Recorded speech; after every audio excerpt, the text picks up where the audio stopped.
Hoje um breve vídeo sobre a capitania do Ceará. Mas antes, vou pedir a você que se inscreva no meu canal do Telegram, o link está aqui embaixo na descrição. A gente sabe que essas plataformas têm limitado, quando não censurado, né, os canais de cunho, de viés conservador. Então, eu peço que você se inscreva lá para que, se eventualmente um dia acontecer desse canal ser limitado ou bloqueado, enfim, a gente tem um canal um meio de comunicação, beleza? Eu já falei para vocês, então, sobre a grande expedição.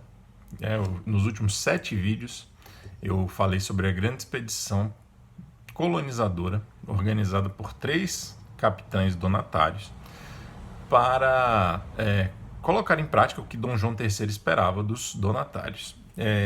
Essas capitanias, esses 3 donatários e suas respectivas capitanias eram João de Barros, o Aires da Cunha e o Fernão Álvares de Andrade, e as capitanias deles eram a primeira do Maranhão ou do Pará, a segunda do Maranhão ou apenas do Maranhão e a do Rio Grande. E eu disse a vocês que encravada entre a capitania do Maranhão e a do Rio Grande havia a capitania do Ceará. E o donatário dessa capitania não se interessou em fazer parte, não manifestou, não teve interesse, não entrou na aventura dessa grande expedição. Essas 4 capitanias, repetindo, Pará, Maranhão, Ceará e Rio Grande, são as capitanias da costa leste-oeste. E para fechar, então, os vídeos sobre essas capitanias da costa leste-oeste, vamos falar hoje sobre a capitania do Ceará. Bem, a capitania do Ceará tinha 40 léguas de costa. Isso dá pouco mais de 250 quilômetros. É importante ressaltar isso sempre. Não são 40 léguas de largura, de uma linha a outra. São 40 metros de costa. Então, a costa do Ceará ela é bem inclinada no sentido leste-oeste ou oeste-leste, né? Bem na horizontal.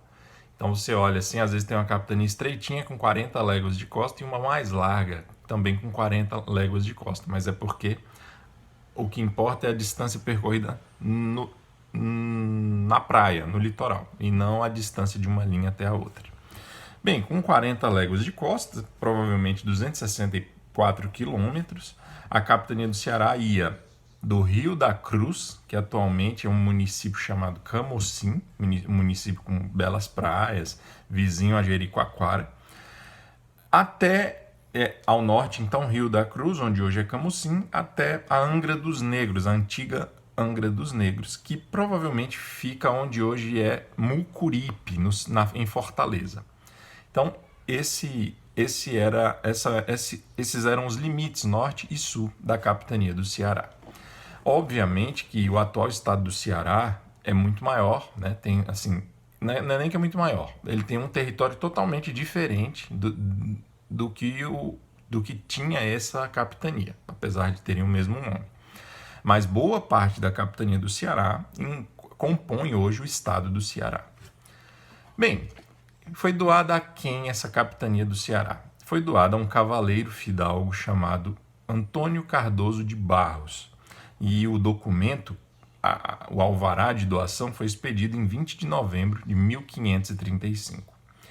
Esse Antônio Cardoso de Barros era um subordinado do Fernão Álvares de Andrade. Ele era provedor-mor da Fazenda Real, o Antônio Cardoso de Barros. Agora, sobre a capitania do Ceará propriamente, o que nós sabemos é que não houve durante o século XVI. Portanto, durante todo o regime das capitanias hereditárias, que está na primeira metade do século XVI, não houve nenhuma tentativa de colonização. Ok? Então, como capitania hereditária, dentro do regime das capitanias hereditárias, não houve nenhuma tentativa de colonização da capitania do Ceará. Em 1549, quando acaba o regime das capitanias hereditárias e cria-se o governo geral, a gente ainda vai falar sobre isso, vai vir um governador geral para o Brasil para governar como se fosse um vice-rei. Não era propriamente um vice-rei, mas ele vinha para governar todo o território brasileiro. Então, o regime das capitanias propriamente dito acaba em 1549, apesar de continuarem existindo as capitanias.